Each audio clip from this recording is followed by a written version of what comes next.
കൂട്ടുകാരെ, ഇന്ന് നമുക്ക് ഒരു സൂത്രശാലിയായ കുറുക്കന്റെ കഥ പറഞ്ഞാലോ. അപ്പൊ കഥയുടെ പേരാണ് സിംഹരാജനും മന്ത്രിമാരും. കുലമാൽ കാട്ടിലെ രാജാവായിരുന്നു ഗർജൻ സിംഹം.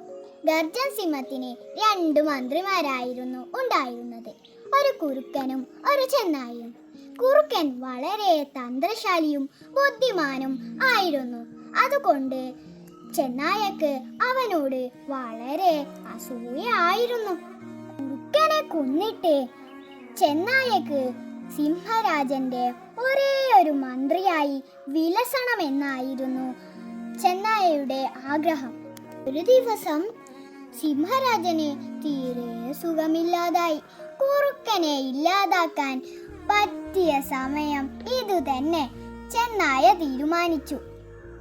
ചെന്നായ ആ സിംഹത്തിന്റെ അടുത്ത് ചെന്നിട്ട് പറഞ്ഞു, തിരുമേനി, അങ്ങേക്ക് പെട്ടെന്ന് സുഖമാകട്ടെ എന്ന് ഞാൻ പ്രാർത്ഥിക്കുന്നു. അങ്ങേ കാണാൻ ഞാൻ ആ കുറുക്കനെയും കൂടി വിളിച്ചതാ. അവന് വലിയ തിരക്കാണെന്ന് പറഞ്ഞ് അവൻ വന്നില്ല. അവന് അങ്ങയെക്കുറിച്ച് ഒരു ചിന്തയുമില്ല.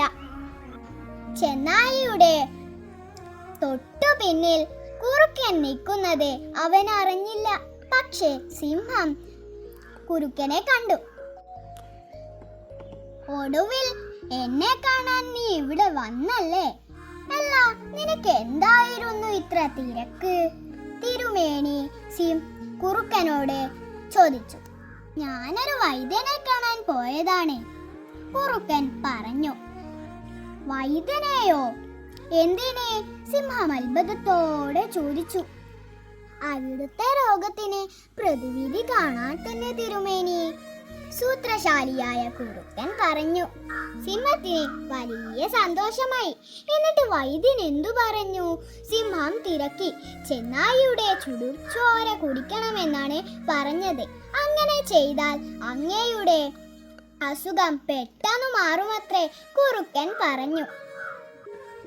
ഓ, അതിപ്പോൾ നിഷ്പ്രയാസം ചെയ്യാവുന്നതല്ലേ ഉള്ളൂ, ചെന്നായെ നോക്കിക്കൊണ്ട് സിംഹം പറഞ്ഞു. അയ്യോ വേണ്ടായേ, എന്നെ രക്ഷിക്കണേ എന്നു പറഞ്ഞ് ചെന്നായ കാട്ടിലേക്ക് ഓടി മറഞ്ഞു. കൂട്ടുകാരെ, ചെന്നായിയുടെ അവസ്ഥ കണ്ടില്ലേ? അവൻ കുഴിച്ച കുഴിയിൽ അവൻ തന്നെ വീണു. അപ്പോ വേറെ ഒരു കഥയായിട്ട് പിന്നെ കാണാം. ബൈ.